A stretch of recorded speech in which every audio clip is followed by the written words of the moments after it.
أعوذ بالله من الشيطان الرجيم.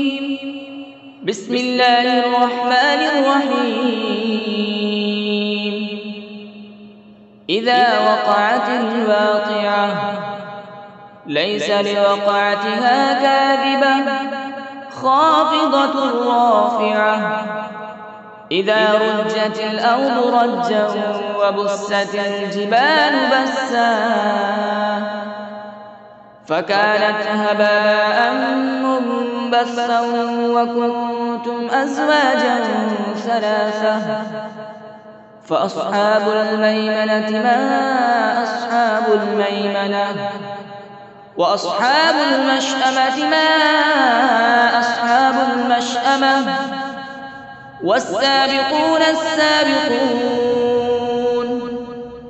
أولئك المقربون في جنات النعيم ثلة من الأولين وقليل من الآخرين على سرر موضونة متكئين عليها متقابلين يطوف عليهم ولدان مخلدون بأكواب وأباريق وكأس من معين لا يصدعون عنها ولا ينزفون وفاكهة مما يتخيرون ولحم طير مما يشتهون وحور عين كأمثال اللؤلؤ المكنون جزاء بما كانوا يعملون لا يسمعون فيها لغوا ولا تأثيما إلا قيلا سلاما سلاما وأصحاب اليمين ما أصحاب اليمين في سدر مخضود وطلح منضود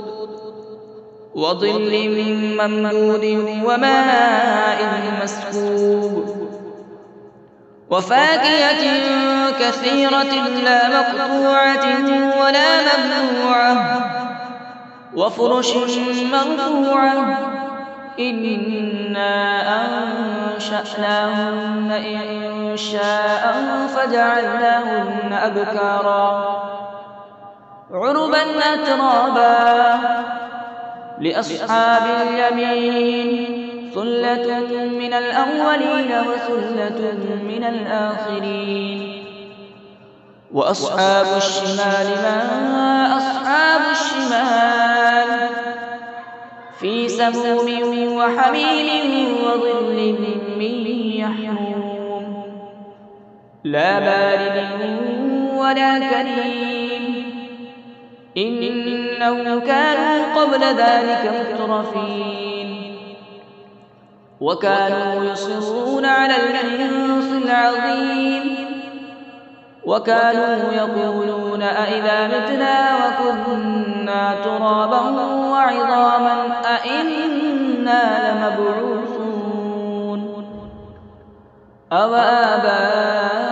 الأولون قل إن الأولين والآخرين لمجموعون إلى ميقات يوم معلوم ثم إنكم أيها الضالون المكذبون لآكلون من شجر من زقوم فمالئون منها البطون فشاربون عليه من الحميم فشاربون شرب الهيم هذا نزلهم يوم الدين نحن خلقناكم فلولا تصدقون أفرأيتم ما تمنون أأنتم تخلقونه أم نحن الخالقون نحن قدرنا بينكم الموت وما نحن بمسبوقين على أن نبدل أمثالكم وننشئكم فيما لا تعلمون ولقد علمتم النشأة الأولى فلولا تذكرون أفرأيتم ما تحرثون أأنتم تزرعونه أم نحن الزارعون لو نشاء لجعلناه حطاما فظلتم تفكهون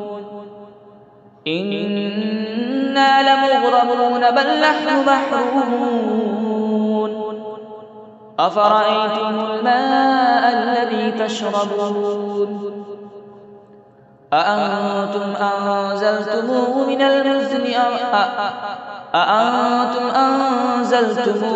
المزن أم نحن المنزلون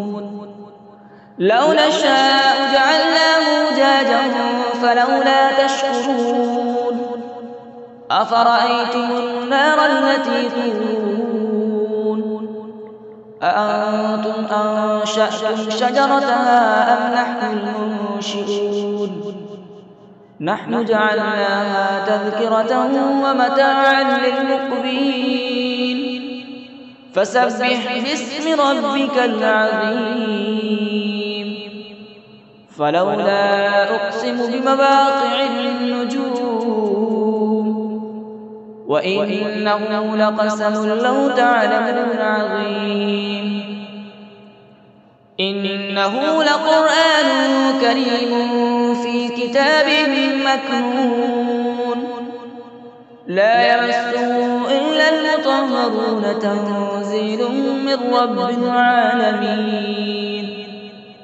أفبهذا الحديث أنتم مدهنون وتجعلون رزقكم أنكم تكذبون فلولا إذا بلغت الحلقوم وأنتم حين يومئذ تنظرون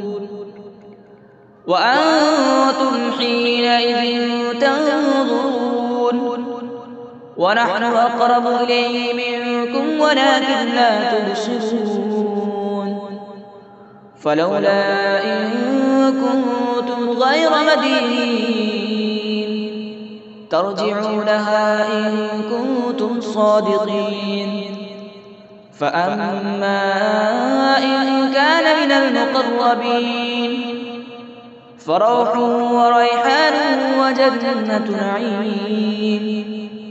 وأما إن كان من أصحاب اليمين فسلام لك من أصحاب اليمين وأما إن كان من المكذبين الضالين فنزل من حميم وتسلية جحيم